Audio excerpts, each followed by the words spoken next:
പെസഹായ്ക്ക് നമ്മൾ ഉണ്ടാക്കുന്ന അപ്പത്തിൻ്റെ റെസിപ്പിയുമായിട്ടാണ് ഞാൻ വന്നിരിക്കുന്നത്. ഞാനിവിടെ 2 ഗ്ലാസ് അരിയും 3/4 ഗ്ലാസ് ഉഴുന്നും വെള്ളത്തിലിട്ട് കുതിർത്ത് വെച്ചിട്ടുണ്ട്. ഇവിടെ നമ്മൾ കുറച്ച് ജീരകവും പിന്നെ തേങ്ങ, ഒരു അരമുറി തേങ്ങ, അതുപോലെ കുറച്ച് ചുവന്നുള്ളിയും ഒക്കെയാണ് നമ്മൾ എടുത്തിരിക്കുന്നത്. നല്ലപോലെ കുതിർത്തതിന് ശേഷം കഴുകി വാരിയെടുത്ത ഉഴുന്നാണിത്. എന്നിട്ടാണ് ഞാൻ കുറച്ച് വെള്ളം കൂടെ ഒഴിച്ച് വെച്ചിരിക്കുന്നത്. നമ്മൾ മിക്സിയുടെ ജാറിലേക്ക് ഇട്ടിട്ട് ഒന്ന് ചെറുതായിട്ട് നകന്ന് വരുന്ന അത്രയും വെള്ളം ഒഴിക്കുക. എന്നിട്ട് നല്ല പോലെ ഒന്ന് അരച്ചെടുക്കുക. അതിലേക്ക് നമ്മൾ റെഡിയാക്കി വെച്ചിരിക്കുന്ന ചെറിയുള്ളിയും ജീരകവും അതുപോലെ തേങ്ങയും ഇട്ടിട്ട് ഒന്നുകൂടെ നമുക്കൊന്ന് അരച്ചെടുക്കാം. അത് നമ്മളൊരു പാത്രത്തിലേക്ക് ഒഴിച്ച് വെക്കുക.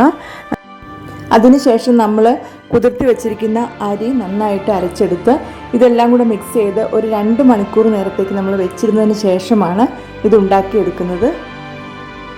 ആവശ്യത്തിന് ഉപ്പും കൂടെ ചേർക്കാൻ മറക്കരുത് കേട്ടോ. അപ്പോൾ അത് നന്നായിട്ട് അരച്ചെടുത്തിട്ടുണ്ട്.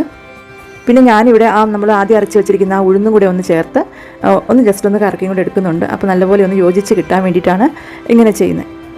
ഈ ഒരു മാവ് കൊണ്ട് ഞാൻ ഒരു 4 അപ്പം ഉണ്ടാക്കി എടുത്തിട്ടുണ്ട് കേട്ടോ.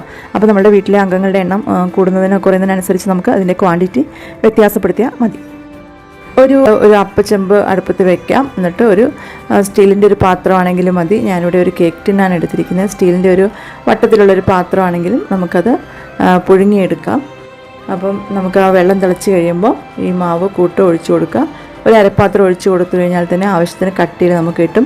ഒരു 15, 20, 25 അത്രയും ഒരു മിനിറ്റിനുള്ളകത്ത് നമുക്കിത് വെന്തും കിട്ടും.